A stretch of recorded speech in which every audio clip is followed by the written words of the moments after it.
MonoRants at the Movies, a podcast where we rant about films you may have seen at house parties. I'm one of your hosts and jack of all trades, Mono, and fooling people into thinking her furry trout is actually real is my co-host and master of none, Ciara. It is real, and it's fucking delicious. You keep telling yourself that. Yes, it is. And everybody else. Uh-huh. Yeah, so it's our 20th episode. Really? It is, well, of MonoRants at the Movies, it's our 20th episode. Shit.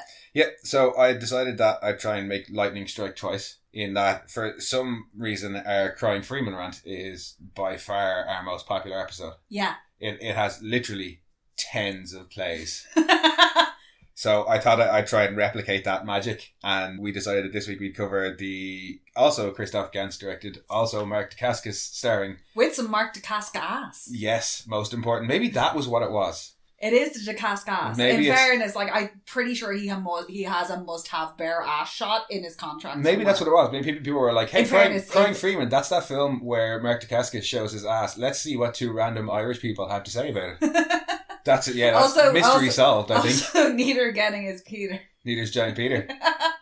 I'm pretty sure, I can't remember the actor's name, but yeah, I'm pretty sure he plays good old Tommy. As I'll explain that later, but Tommy's dad. Yeah, I'll just go check. But yeah, so same director as Crying Freeman, and also has Mark Dacascos, and same producers and a couple of the same actors. I think was it roughly around the same time? 6 years later, if I recall. This was 2001 and Crying Freeman was 95. Oh, and Vincent Cassel, who, amazing. Yes, and also Frenchie's safe word. Yes. If you were watching The Boys, that makes sense. If not, sorry. Yeah, whatever. But yeah, no, really good cast. Vincent Cassel and Mark Dacascos would probably have been the only ones I would have known going into this. Yeah.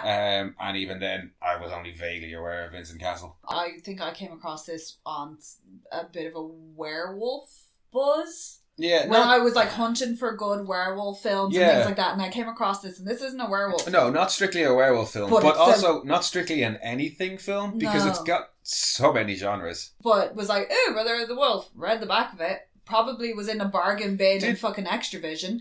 Got it for about €1. No, I think Tig recommended this. Oh, because of Crying Freeman? Well, because of Mark Dacascos. Yeah. I'm pretty sure.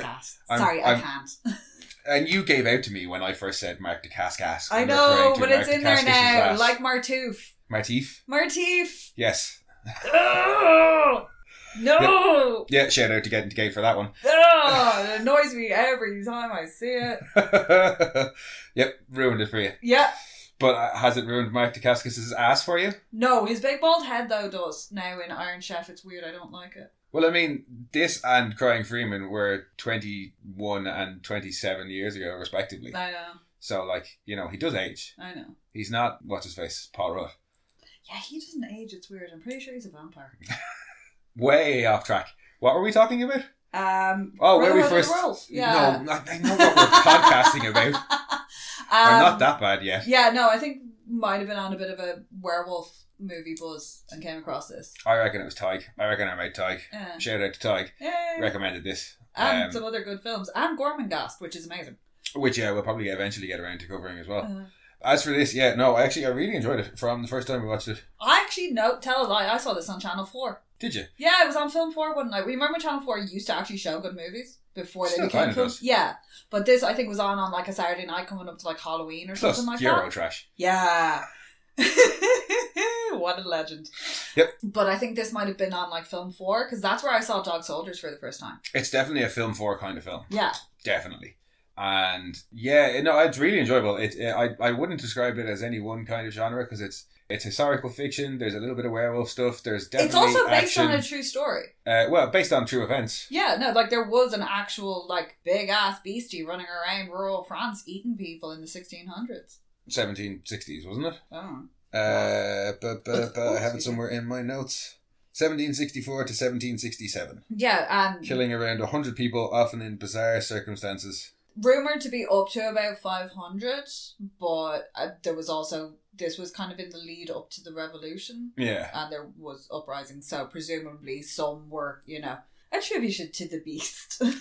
Well, also, I mean, there is the element of the French Revolution didn't happen because the monarchy and the ruling class were nice people. No. So they probably didn't give a shit that they were being terrorised by this beast. Yeah. It was only when it attacked nobles or people of higher ranking. It became such a bother to the nobles who were like, couldn't go out pleasure hunting on their land. Yeah. That the king was like, fine. Yep, fine, I'll do something about it. It's not just eating normal people anymore. Okay, fine. The peasants are revolting. They've always been revolting, but now they're rebelling. But yeah, no, it is. There's so many genres in this. It's kung fu. There's horror. There's romance. There's comedy. I looked up the guy who did all the fight coordinating on this, and he's done some really impressive stuff. But this is just so stylish. Oh yeah. No, it's overly stylish in parts. But it works really well. It's a little bit self-indulgent at times, but I'm going to let him away with it because, like, Crying Freeman was super stylish as well. This is super stylish too. It's just a little bit... The bit with Monica Bellucci's naked form transitioning into the moonlit hills. Okay, that was the editor getting a little bit artsy-fartsy. That was a bit much. So yeah, a touch self-indulgent at times. But well, how else do you fade out from Monica Bellucci's naked form? Well, did we have to?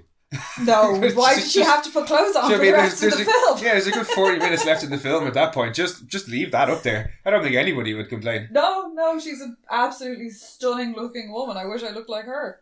Honestly, damn. To me, you do. Aww. But have you found that guy's name yet? Right, I'm going to do the summary while you continue to search for his name. Oh fuck, I didn't say, as is tradition. Fuck me, Cyril Raffaelli is in this as a stunt performer. Oh, sweet. Ciara Raffaelli of District 13, previous episode. Baldy guy. Yeah, I know who he is. No, but just as reference to who he is in District 13. He's the baldy guy who gets who throws the guy through the casino table. Yeah, the other lead. That's not DeVito. Yeah. No, I didn't know that. Yeah, no, I was just going down through stunts. It's also the screen debut of, and I'm going to absolutely butcher all the French people's names in this, but, oh fuck, I have it written down. Gaspard Ulliel? He's the little boy who they say gets attacked early on that Greg goes to see. Oh, the little kid in the hospital. Yeah, he grew up and he was in quite a lot of stuff in France, and he was in Moonlight. Oh. And he died in a skiing accident earlier this year. Yes. Yeah. This was his screen debut. He went on to star in a couple... I literally when Moonlight came out, I remember hearing about one of the guys who was in it. I'm particularly apologetic if I've butchered his name, but yeah, he passed away earlier this year, I think, in a skiing accident. Really sad, yeah. This was, as I said, this was his screen debut, and he went on to star in a couple of things with Vincent Cassel and Jeremy Renner. French Jeremy Renner is what I'm going to call him.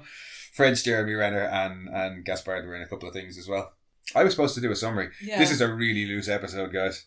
We fuck off for a week and then we come back and we can barely stay on track even for us. It's been really hot and my brain hasn't quite solidified again. Yeah, if you didn't catch that, I did give the excuse on Twitter that it was just too hot and we were too tired. It was 32 degrees. We're Irish. We melted into puddles. It wasn't conducive to podcasting. I'm sorry, sue us. We're not designed for that. No, we are pasty Irish folk. And I'm going to attempt to do a summary now. Okay. Are you still looking for that guy's name? Yeah, because there's like loads of them. Because there's horse stunts and stuff. But you said he was the stunt coordinator. Yeah, I know, but there's like a horse coordinator. There's like stunt horse coordinator as well, and horse stunts, and then like there's doubles. Okay, so to summarise the film. In pre-revolution France, the region of Gévaudan is being terrorised by a mysterious beast and an apparent overabundance of claw-wielding gypsies. The king decides to send the unlikely duo of the royal gardener and his Native American BFF to sort things out. But a beautiful young countess and a mysterious courtesan mean Greg the gardener might end up pursuing more than his intended quarry. He's not called Greg the gardener. No. He's the king's naturalist. Yeah, he's naturalist and gardener is how he's referred to. Yeah. Yeah, well, I'm not going to spend the entire rant trying to pronounce French names. So it's Gregory. Yeah, Gregory de Fronsac. That's not hard. No, but I just prefer to call him Greg, so that's what I'm going to do. And then there's Thomas Dapché, who I'm just going to call Tommy. Yeah. And Manny is Manny. Manny is just Manny. And Jean-Francois and Marianne, I think I can manage without butchering. Yeah. Manny boo. And that's pretty much all the characters that we're going to talk about, actually, Sylvia. Except for Sylvia. Yeah. The aforementioned mysterious courtesan. Yeah, and then there's like numerous like fops and hangers-on. And it's French aristocracy. Fops and clergy aplenty. And gypsies. Yeah, and a shitload of gypsies. Yeah, the whole region's infested with them. I think it's just so that they can have a whole bunch of brawls throughout the film. Yeah. And I'm all down for it. Yeah. But there's you see more gypsies than you see peasants in this film. Or probably aristocrats even. Mm-hmm. Just Or on sheer nuns. just on sheer numbers. Yeah. Well, you don't see any nuns. No, there's nuns in the hospital. Oh, there are nuns. My Yeah. apologies. Yeah. I mean, but that was pretty much an effective without going right into the ending, in which there is a reveal around the beast. Yeah. That's pretty much the summary. There's a beast terrorizing the region. These two dudes get sent in to sort it out so that the fops can continue to live their happy life. Yeah, it's interrupting their hunting season. Yeah. And they don't like it anymore, and they're sick of being complained to. Pretty much. Yeah. No, it is. It's. I really enjoy this film. Like, we hadn't watched it in a while, and we sat down to watch it. And I find sometimes the second watch can be a bit of a slog, depending on the film, or depending on how well I know the film. Just over 2 hours, 2 hours 13. It is a long film, and just bear that in mind. But it does kind of, there are points where it breaks. It's where paced you really well, actually I think. go back to it. I think it's paced really well. Yeah. And there are good breaks where if you don't want to watch it all in one go, you can. But what I was going to say was I didn't find the second watch through of this a slog at all. I really enjoyed partly maybe because I haven't watched it as long, but also it was better than I remembered it being. Yeah, there's some lovely, lovely little touches in it. And like foreshadowing, so the more that you get to know the film, you can see little clues along the way. The aforementioned furry trout in particular. It's as well as being a particularly funny scene. Yeah, it's a nice little bit of foreshadowing. I'm sorry I took it out in the supermarket. Nobody else was. But I suppose, the furry trout is a good way to talk about our lead character, because that's the whole thing, is he's sitting around, after he's arrived, he's sitting down to dinner with all the nobles. And upon his arrival into Jevedon, the region, having been sent by the king to investigate this thing that's eating the peasants, he's immediately comes upon... Is it villagers beating the shit out of the gypsy? No, it's the local captain's men dressed as women to try and lure the beast out, because the beast doesn't attack men. But at the time, it's like the first 3 or 4 minutes of the film, you get the opening scene, you get some narration, you get a really weird fucking sweeping shot, and you see the girl getting attacked. Yeah. And then you get some narration.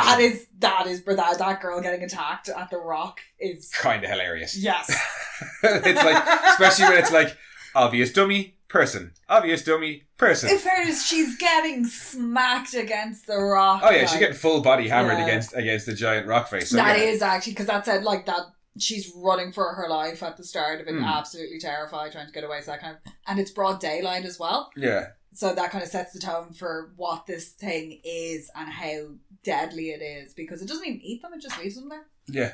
Like, it's actually just killing indiscriminately. But, yeah, so you see her getting killed, and then you get a little bit of narration as you see Franzak and Manny just coming over the hill in piss and rain. You see these guys this old man and his gypsy daughter getting chased by these guys, and it's like, are they dressed as women? Yeah, they're dressed as women, and then there's a massive big fight scene, and you don't get any context for it until... They're not dressed as women, that's just the coat. No, they are supposed to be dressed as peasant women. Yeah, that's what I'm trying to say. It's you're not giving, because they've got all the. Did you not notice they had all the makeup on? No, because their faces it's also pissing rain. But before they get the shit kicked out of them and covered in mud, they have their faces are all painted in that real kind of jolly style. Because Franzak and Manny have the long coats trencher coats with the real high collars with the hats, and it's just such a look. The pair of them. No, when they pans around to the pair of them sitting on the hill on the horses, just watching the fight. Oh, that's nice. Oh yeah, but it's like 20 or 30 minutes into the film when your man, the captain, Dumel, is getting dressed down, and they're giving out to him and saying how effective he is, and they're saying, oh, all your men do is just wander around dressed like women trying to lure the beast out. And I was like, oh, that's why they look so weird at the start. Oh, I didn't caught that. Yeah, right. Well, that's unusual for me to have picked up on something that you didn't. But no, the reason I wanted to talk about this furry trout was because I wanted to talk about the characters. I know, but opening sequence, girl getting smashed into rock, eaten by thing. It's fucking hilarious, yeah. And then the fight scene that follows. The fight scene that follows, which is your introduction to Manny. Basically, it's like, this is what he's here for. Yeah, they kind of stop attacking the poor girl and her father and look at these guys who've just arrived on horses, and they're kind of like, what do you want? And Manny hops down off the horse, and Franzak just kind of goes, whatever, off you go. Have at him. Yeah, which is pretty much what he does. What he does for the rest of the film is just like, you go do your thing, Manny. Yeah. And Manny beats the ever loving shit out of those guys in a very stylish and very pretty fight scene as well. And with the rain, and then his long coat with the dresses, long pantaloony type things that the soldiers are wearing. Yeah. And there's a lot of swirling. Yeah, a lot of kicks to the chest that send people flying. Yeah. And, it is. It's a nice little introduction scene.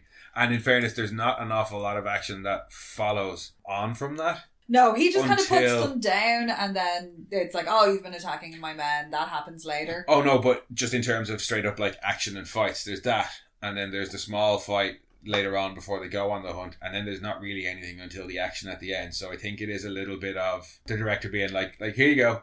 Like with Midnight Meat Train, give you a little bit of gore at the start to show you what's coming later. And then, look, we're going to do some plot and some character stuff. And then we'll go mad at the end. Because it does kind of do the Cameron thing, this film. Yeah, it does. It's all plot development and then action. And then action. No, not like mad action or anything. It's not like but you get Bloom or anything. You get all the development in that first half. You get to know these characters and you kind of get a sense of who they are and what they're going to do, and then they go off and do their thing. It in that sense, it's the Cameron formula, and it works for this film, definitely. Pacing wise, those fights and the hunt scenes are all dotted nicely throughout the film, that you're never getting too bored with the fops and the intrigue that's kind of happening around that. But Greg Defonjac does spend the majority of the film subtly insulting them. He's one of those people who is annoyingly know-it-all, but not a complete asshole. Yeah. Because it's like, he's annoyingly know-it-all because he actually does know these things and not just thinks he knows these things. He is a man of science, he's a man of reason, and he's looking at the clues and he's like, we're not just going to go out and shoot every wolf, which is kind of like what they were expecting them to go and do. They're actually trying to hunt it, and all the French fucking fops are all obsessed with the fact that he has an Indian. Yeah. Which, it's set in the 1700s. Yeah, he's supposed to. That's the worst thing that they call them in this. He's also supposed to have gone to. Oh well, they call them savages. No, but again, that's still like not one of But yeah, no, it's in this. It's very. The point is that he's an oddity. But anytime they use very much as a curiosity to them, because they're like, oh look, it's an Indian, But anytime they use terms that wouldn't be okay nowadays, it's because it's set in 1767. Yeah. Not because they just shouldn't be using that word when they wrote it or anything. You know what I mean? No, but that is, and the way that they kind of look at him is as a curiosity, because they're French and they not only are they French like aristocracy. They're removed from Paris. So was these things maybe common in the royal court, because any kind of new person from a strange land would probably be like brought to show and everybody just assumes he's a servant or a valet, and good old Greg has to constantly be like, well, no. Yeah. Like, Manny is my brother. Yeah. He's here because he chooses to be here. Although I do like when they're shown to their rooms, the way that Manny sits down on that sofa is very satisfying. For some really weird reason. It's just the way he sits down, he looks around. It's very teal'c. It is, it's very deliberate. In that sense, somebody experiencing something from a world that is completely foreign to them. Yeah. And totally plays it like teal'c in Stargate. I'm sure there's other examples, but it's us. You're going to get the Stargate one. Yeah. And Franzak is supposed to be this. Yeah, he's a naturalist, and he went to America as a naturalist and ended up fighting in the war. So he knows how to fight, and he's a man of reason rather than a man of God. And he's going out when his approach to this isn't go and shoot all the wolves, which is what they want to do. Yeah. He's actually going out to anytime there's like a fresh victim and looking at it and trying to track it and see what it wants, because no animal kills indiscriminately for no reason. Yeah. It's leaving the corpses, and he knows this. They're trying to kind of figure out if it's got a master, or is it more than one of them, or is it being there, or is somebody trying to make it look like it's is it worse than it is? Because he wants to inspect the body. He wants to. He's taking a scientific approach to it. Proper full and they're all looking at him like he's nuts. Most of the time, yeah.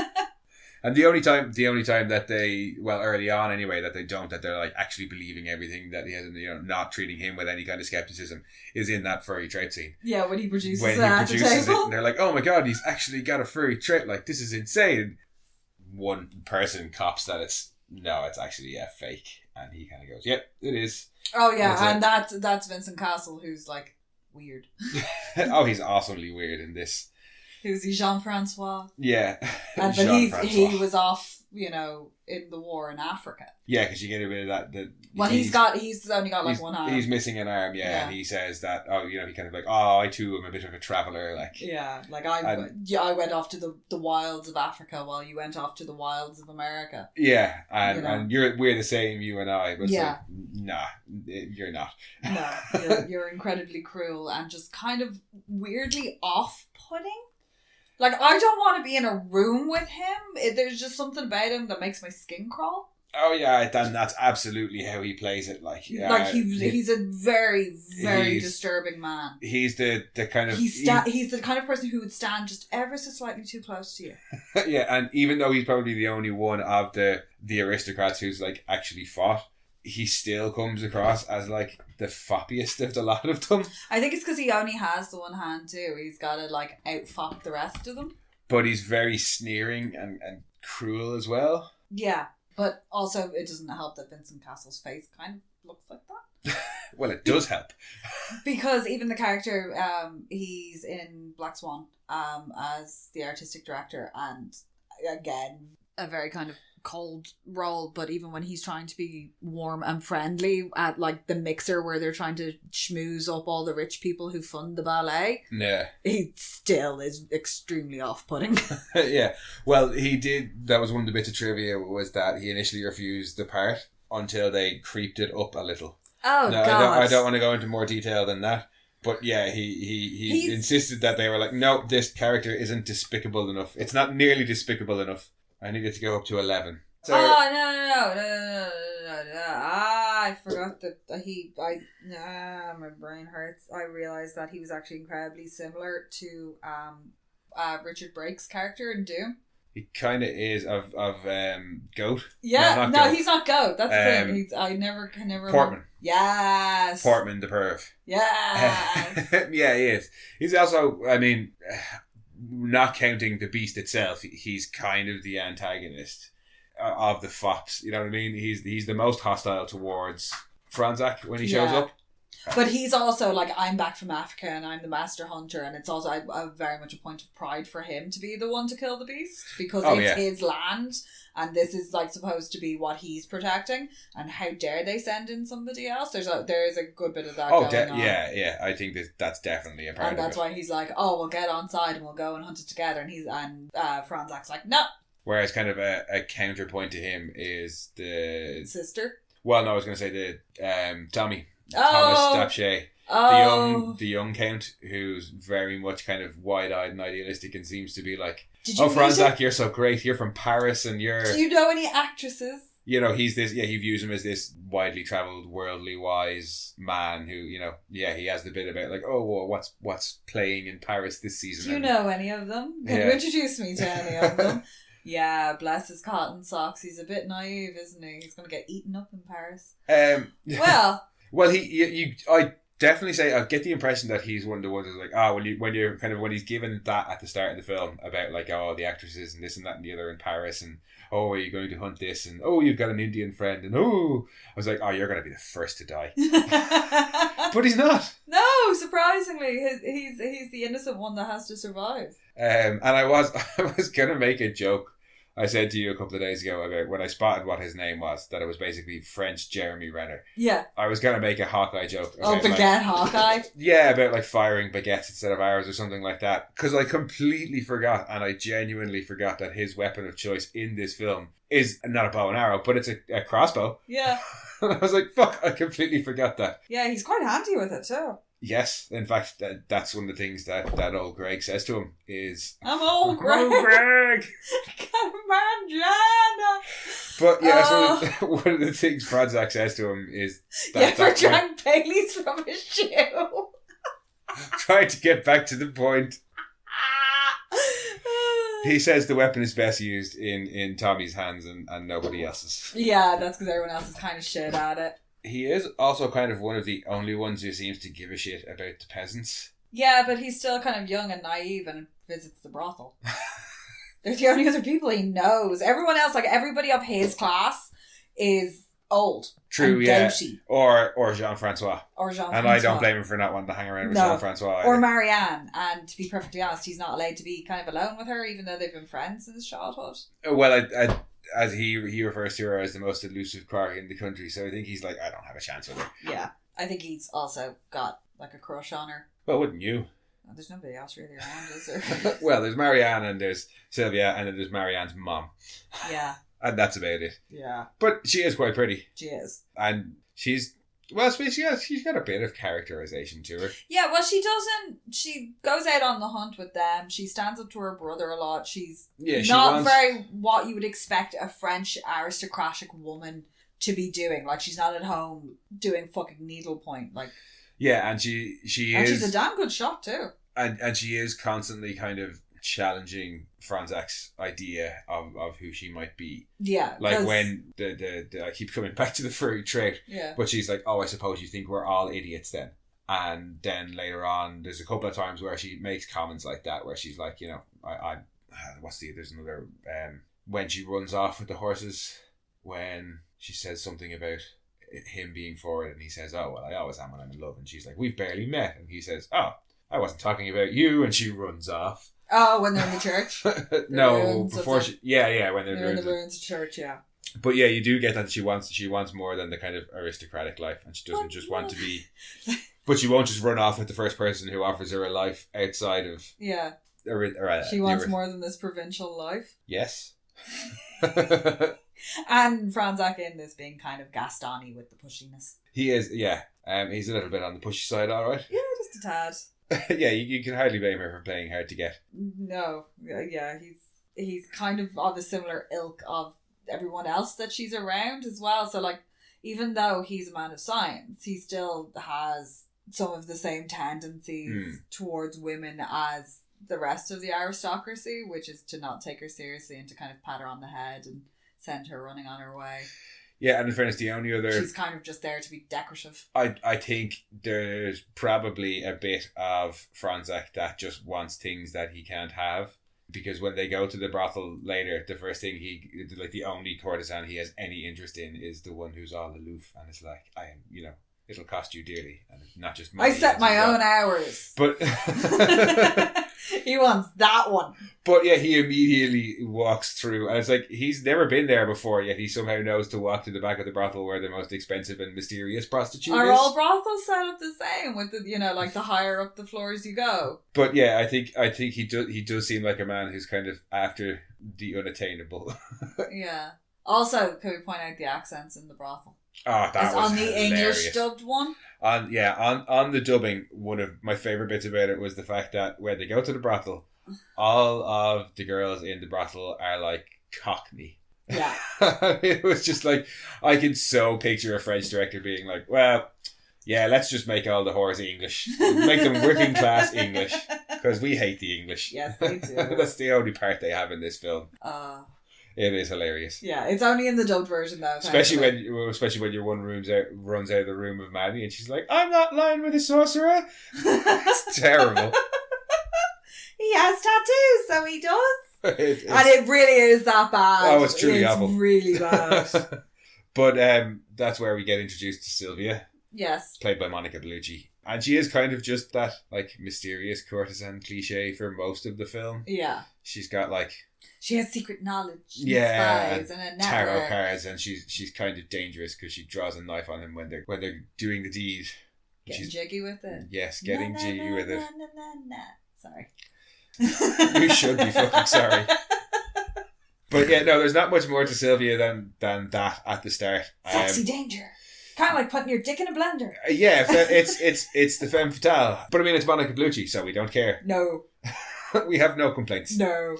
And that's about all of the main characters except for the man himself. Manny Man. Manny. Manny Boo! Yeah, Manny is supposed to be a Mohawk Iroquois, but French people wouldn't have known of the Mohawks at the time, so we're just gonna call him Native American. Yeah. Except it's Mark Dacascos. It's Mark Dacascos, who has a very wide racial heritage, but none of it seems to include any Native American tribes. Although being Mark Dacascos, he did go and study I'm culture and I love Mark all of that. Yeah, no, he did it in a very respectful manner where he learned a lot about the culture. Yeah, he learned French, he learned how to ride a horse, and he learned as much as he could about Mohawk culture. Yeah. He just happened. But also, this was also what? 2001. I was going to say 1995, but... No, I don't. The only problem I have with Mark Dacascos' portrayal of Manny is in the dubbing. Oh, and it's only once or twice. It's bad. It's not always bad, but once or twice it is a bit how me Manny, you pale face, and it's bad. Yeah. And I love you, Mark Dacascos, but yeah, that dubbing isn't great. But as for actually in the film, his acting itself, it's grand. I mean, it's very Noble Savage. Yeah. It's very much the Noble Savage show. But I do like that he's the silent type, but he's very sassy. Oh, yes. Manny is super sassy and I love it. He's got some nice little like one-liners. Yeah, he's got a couple of good one-liners and just sometimes he's just the looks that he gives people are hilarious. And as we said, like when he sits down on the sofa and he's just like, yes, I will sit here. So yeah, no, I do enjoy Manny. Yeah, a bit cliched, but still fun. Yeah, no, he's and kicks a whole lot of ass. And you notice him when he's not there because you're like, oh. And does have that same element of that we talked about. Supernatural. Yeah, that we talked about in Crying Freeman. There are some slight supernatural elements where Manny heals somebody and it's kind of like an old Indian remedy, but it looks a bit magic-y. And the stuff in his bracelet. Yeah, and it's like magic dust, and then he has a communion with wolves as well. Yeah, he says that like there's the white wolf that have agreed appears to help us. Yeah. And he talks about, Franzek talks about him talking to the trees. But like with Crying Freeman, it's not confirmed one way or the other. You could just take it as, well, Manny's just saying, I know what wolves are like, and if there's one in the pack that's threatening the rest of the pack, we can use the wolves to find that other one. As well would have, or he could be saying... He can play off superior tracking skills and things like that as well by saying, oh, I'm communing with the trees to help keep the secrets. Yeah, you could take it either way. You don't have to take it as there being anything supernatural in this film. But you can, if you want, take it as, oh no, Manny is literally communing with the wolves. Yeah. But I like that kind of, that it is vague, in the same way that I liked it in Crying Freeman. Yeah, it was very, very vague. But there's just one or two little touches of it throughout the movie. Yeah, no, it is. It's just peppered throughout, and they don't overuse it, and it's not underused where it just happens once, and you're like, huh? Why was that there? Also, when Manny sets up that kind of mousetrap style. Oh, when Manny goes Predator. Yeah. Manny does kind of go Predator later on in the film, when he's trying to track the beast. He sets up his whole like mousetrap style like events and things, and there's like the Widowmaker, that big log with the spikes out of it. Yeah. That's almost like Manny forgets is going to swing back towards him. He ducks under it. He was like, shit. He ducks under it and then kind of gets back up a little bit and it's like, oh shit, it's coming back. Yeah, it's like, dude, they come back. You made it. You should know this. But that's pretty much all the main characters. Yes. And then, as we said, assorted fops and clergymen.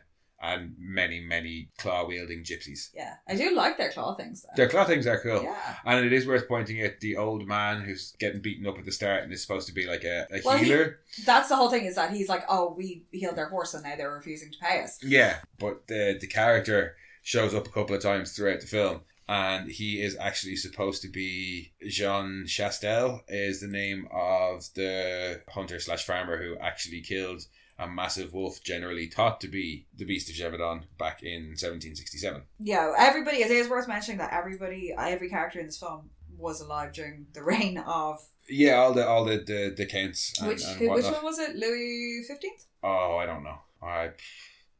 Look it up. Google it. You've got it. But these are all actually real people who existed in the region at the time, including Manny. No, Manny is not. Oh, is Manny the only one who's not? Manny's pretty much the only one, and probably Sylvia the prostitute. Yeah. But any of like the aristocracy are all real people. Yeah, all the real people that were around there at the time. Like, but without going into the plot elements too heavy, particularly anything spoilery, was there anything in particular you really liked? I loved watching the goat herder getting stalked. Yeah. The shepherdess, when she goes looking for her lost goat, and she's walking through the forest, and it's a beautiful forest, and she sees it down in the bottom of like a ravine that's full of water, and it's stuck, and then as she's trying to get down, she slips and falls, and there's something about that when she's waist deep in the water holding the little goat, and she hears the howl, but you can't even tell that it's water because it's covered in so much leaf matter, that it looks like the ground is just undulating around her, and it's because of the way it's shot, she's down this hole,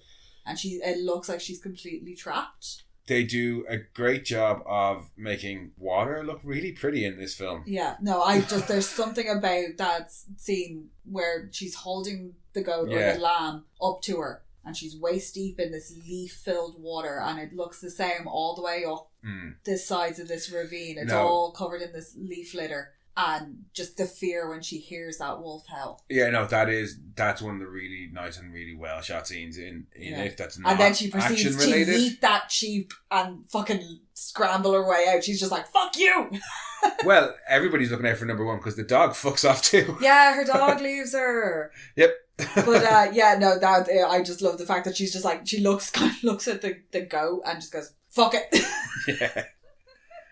That is a really pretty scene, and there are many really pretty scenes in this film. The thing I like the most about it is the majority of them are in full daylight. Yeah, but as opposed to, say, Crying Freeman, the other Christophe Gans film that we looked at, where it was a lot of really well-framed scenes and pretty scenes, there was a lot of times when we were watching this, I thought actually just the camera work, in particular some of the shots, really, really well done. Like the camera work on this is fantastic, and actually so is this the sound mixing on it is pretty damn good too. Yeah, there's a lot of like traditional folk music on it. Well, not just the score, the Foley work as well, I find really effective. But yeah, one of the sound effects, I can't go into it in too much detail, but in the very opening scene where that woman is being hilariously killed, there are some sound effects in there that set up the big reveal at the end. Yeah. Or well, not the big reveal, but one of the reveals about the beast. And if you're listening closely and if you've seen the film before, you can be like, oh cool, that they've actually put that in right at the start. So yeah, I really appreciate how this film is put together, but from kind of all sides, there's a lot of creative work gone in that stands out in this, I think. Like you were talking about that fight director. Did you ever get his name, by the way? I did, and he's the stunt coordinator for this. Yeah. And he's the stunt coordinator. He did stunts on District 13. Uh-huh. And what else did he do? Ronin and The Ninth Gate. All pretty good films. Yeah, except for that one flying bit in The Ninth Gate. Richard Dew is his name. Yeah, if you want your supernatural elements to be ambiguous, don't fuck it up by having somebody fly through the air in front of a main character. But that's not this film. No. But yeah, no, I just as we were watching, I know we'll often talk about visual stuff and cinematography, but there's so many good elements to this, and probably because it mixes so many genres that I did notice. Like I noticed, mash up a good bit. I noticed the editing a lot more. I noticed the transitions a lot more, and I noticed the sound mixing, even sometimes the writing choices. And I just it all works together really well, and everybody that worked on this film deserves a round of applause. Except for maybe the CGI guy. Some parts of that dodgy. The CGI is not great. I have opinions about CGI that I could do a whole rant about on its own, in fairness. Yeah, but I'd say there's only really two scenes where I was like, ooh. Yeah, I was gonna be like, yeah, but it was 2001, but no, because The Abyss was 1988 and it looks phenomenal. Yeah, no, just I can't let big budget. No, this wasn't a particularly big budget thing. I just sometimes it doesn't age well. But one of them was a flock of CGI birds. Oh, in that very Crying Freeman coming through the doves moment that Manny has. But they're actually you could have just let it. Yeah, just release doves or or just not have them because they were. It wasn't like they added a huge amount to it. So that one particularly annoyed me. Some of the rest of it is around the beast and stuff when we start to see him towards the latter half of the film. Yeah. What they wanted to do with the beast, CGI was unavoidable. They did the best with what they had. It's only really dodgy in one or two bits, but that bird thing annoyed me. It really did. But there was one or two weird transitions as well, like the one I mentioned already with Monica Bellucci's form. Yeah, that is the weirdest one though. I think that one. But the one towards the end where for no apparent reason Tommy walks across the room and opens a window and the camera moves out the window and transitions into a ship moving across the sea. Again, that one bit weird. Yeah. Well, the DP on this was Dan Loudston. I said that wrong because he's Danish. I apologise for butchering your surname. Most recently, Nightmare Alley. Oh, cool. John Wick Chapter 3. Also cool. Shape of Water.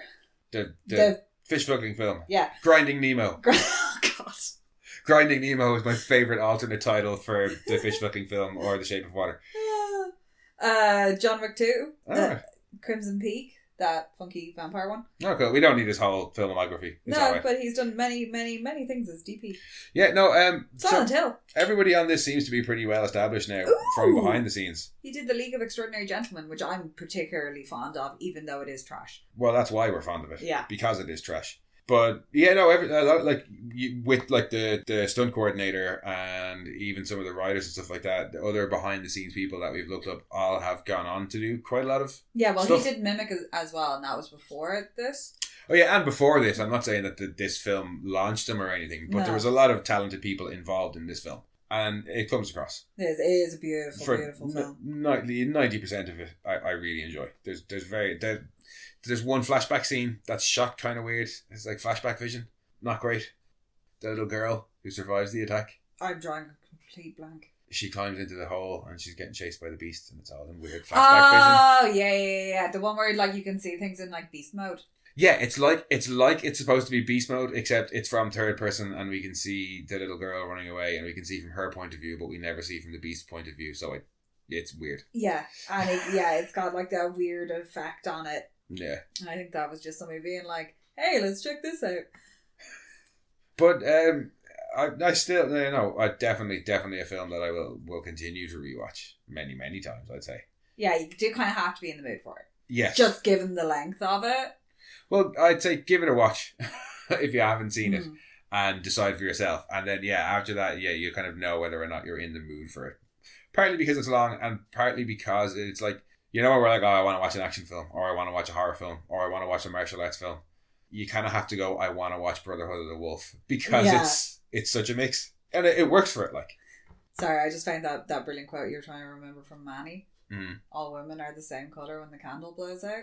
Yes. Great line. But when he delivers it in the dubbing, it's really bad. Oh, because it is actually a great line, because one of the fops asks him, "Oh, can they procreate with our women? Yeah, can a savage like you procreate with somebody from our race?" And Manny's response is, "All women are the same colour when the lights blow out." Yeah. And in the non-dubbed version, it's like, "Yeah, sassy Manny, you go." But in the dubbed version, it's bad. It's one of the few that he really. Yeah. Yeah, it's probably the worst of all the lines, actually. Because the rest of them he just delivers normally. Even when he has the line about the firearms. All trees speak, white man just doesn't know how to listen. Yeah. Even that's not terribly delivered. It's just something about that line in particular. Or too much noise, or why Manny doesn't use firearms. Too much noise, too much smoke, bad smell. And that's like, and he just... Again, that's delivered fine. It's just something about that one is bad. Very, very bad. And I mean, I suppose the film it's a little bit overly artsy at points, but it's French. Yeah. And I've definitely seen artsier and more up themselves French films than this. Yeah, well, in fairness, one of my favourite directors is Luc Besson, because his films are always beautiful. Yes. And one of the worst, most up itself films we've ever seen was French. And this is nowhere near as up itself or self-indulgent as that piece of shit was. What, Tales from the Dark? Fears of the Dark thing. Fears of the Dark, ugh. Yeah, we were tricked into watching that. Yeah, we were tricked into We were tricked by fucking marketing departments putting Guillermo del Toro's name in bold and executive producer in tiny, tiny writing above it. He wasn't even an executive producer. It was a quote from him. Yeah, but we were tricked. We were foiled. Tiny quote from Guillermo del Toro. Massive Guillermo del Toro. And then the title. Should have looked closer. Yeah. Should have looked closer. And then we sat through the majority of it and we're like, we switched it off and we're like, no, there's 10 minutes left. We'll suffer through I never watched the end of the film. Did you not? I think it's the only film I've ever watched that I haven't watched to the end of on purpose. Like, you know what I mean? Like, not that I caught something on TV and then had to leave. Yeah. Like, we sat down to watch a film, I went, this is trash, turn it off. Yeah, we've just never Whereas other films, no matter how bad they are, I've watched to the end. You know, it might turn around. It might get better. Even if I wasn't paying for anything, even if it was on TV and they could change the channel, every other time I've watched a bad film, I've watched it from start to finish. Also, so I can go, yeah, that was an entirely bad film. I didn't need to watch any more of that piece of shit tonight. I've never been able to watch March of the Penguins in one go. That's because you fall asleep. Yeah, I can't. His voice is so soothing. Yeah. Well, could you podcast about it? March of the Penguins? Yeah. I don't... It would take me about 3 weeks to watch the whole fucking thing.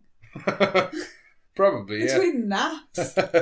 Okay, look, I know we haven't been particularly on track during this podcast, but we've gone really off the rails. Really so back to Brotherhood of the Wolf. Is there any... I'm just going to say last thoughts before we derail again. Anything last thoughts, good, bad, that you particularly enjoyed, didn't enjoy? I enjoyed it. There was a lot of fops whose names I never bothered to mention because they all kind of look the same, the older ones. Yeah, there is a much wider cast, but for various reasons we didn't discuss them. No. The actual core story itself is quite interesting. And then when there's like obviously all the massive plot reveals at the end, that's fucking brilliant. The way that turns. Because you are left going, oh my god. There's a lot of that. And there is some phenomenal action at the end of the film that we didn't discuss. Like the action. It is because it's the Cameron recipe. To do it spoiler free, we can't talk about the second half of the film. And we haven't really, but it is. But the second half is pretty there's much... like a good hour of stuff there that is just, Franzak and Manny have to leave the area and go back to Paris around about an hour in. And then they come back. One or two things happen in Gévaudan, and then we have a scene of them in Paris being convinced to come back. And from that point on, it's just action. It's action and it goes a bit off the rails, but in a really, really good way. Oh, yeah. And there's love, vengeance, romance, there's all sorts of madness going on and everything comes together and it's this big melting pot. Oh, yeah, it's great. I mean, in a way, I would have preferred to have done a spoiler review of this so we could talk about all the fun. But I feel that it's actually a film that a lot of people might not have seen, and I prefer them to go and experience it for themselves. Yeah, because it is like it does kind of seem very sedate at parts, but it more than makes up for it. Oh yeah, definitely. And I mean, we probably didn't do a lot of the characters justice there because the characters are actually well set up, and you get a lot of who they are through their actions rather than their words. Well, also the fact that these were real people and being able to draw on their own life history helped make these characters 3D. True. You know, you have their whole life history there to go through, so you could kind of get a sense of who they were. You had a base point there to build on. Mm. Oh, one thing that I did forget to say, and that is probably relevant, is that there's a 4K restored version of this film, and it has been selected. It has been selected for the official selection of the 2022 Cannes Film Festival. Sweet. So it'll be getting a bit of extra attention this year. Oh, well, are they going to put in the deleted scenes? I don't know. There are some. Yeah, the DVD version. There's like 4 different versions of this depending on where it was released. Yeah, the UK region. What region are we? We're region 2. DVD version has 5 deleted scenes. Yeah, which is like the extended opening fight scene. A couple of other, I think, flashback scene. There's a Manny communing with nature scene. And Sardis being a spiteful little shit. Yeah, I think they are actual character expanding ones for some of them as well. Yeah. But yeah, no, I will say the characterization in it is done quite for most of them. 1 or 2 of them are a bit cliched. There's even Manny is a bit cliched, but he's still one of the more fun and better characters in it. Yeah, he goes off doing his thing. He definitely comes into his... The more the film goes on, he comes into his own. Yeah. Like, when they're in society, he's quite happy to take the back seat and play the role. But then when they go out on the hunt, it's all him. Yeah. But that's pretty much everything I have to say about this film for the minute. Without going too far, yeah. But definitely, yeah, if you haven't checked it out and you've listened to a bunch of our other podcasts and you've seen what we've covered. If you like the majority of the films we've covered, you'll probably like this too. It's up on Prime, yes? What did we watch it on? We watched it on the usual fucking thing we did, like the Luddites we are, and we watched it on DVD. At least it wasn't on the hard drive this time. No, we watched this on DVD, but I think it might be up. But as I said, with it going to Cannes this year, there is going to be a resurgence. Yeah, hopefully it'll be a bit more available for people to track down. But I think that about wraps up the very rambly, very ranty podcast about the Brotherhood of the Wolf. It's a bit all over the place. It is a bit all over the place. But the film kind of is, and we always are. Yeah. So I think people have come to expect that of us. Yeah. Yeah? It's not going to get better. It's not going to get better. And just further proof of that is the fact that, as per usual, no idea what's getting covered next week. Nope. Yeah, so we'll be back with something. We'll do our best to be back within the week. Yeah, this time. Yeah. We'll try not to take any unscheduled breaks, but the weather has broken, so we should be okay. Yes. It's cool now. It is definitely much cooler. But in the meantime, thanks for joining us, guys. If you want, you can check out our old podcasts. You can check out our other podcast, MonoRants The Boys, where we cover everything and anything boys related.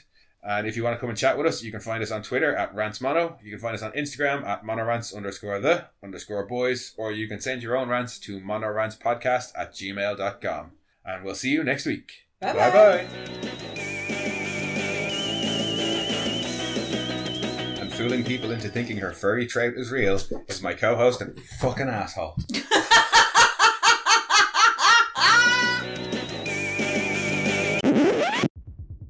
We are Science Fiction Remnant. This is the Funny Science Fiction Podcast. We are the Caribbean Science Fiction Network. We are MonoRants. We are One Accord Level 2 Podcast. This is Sci-Fi.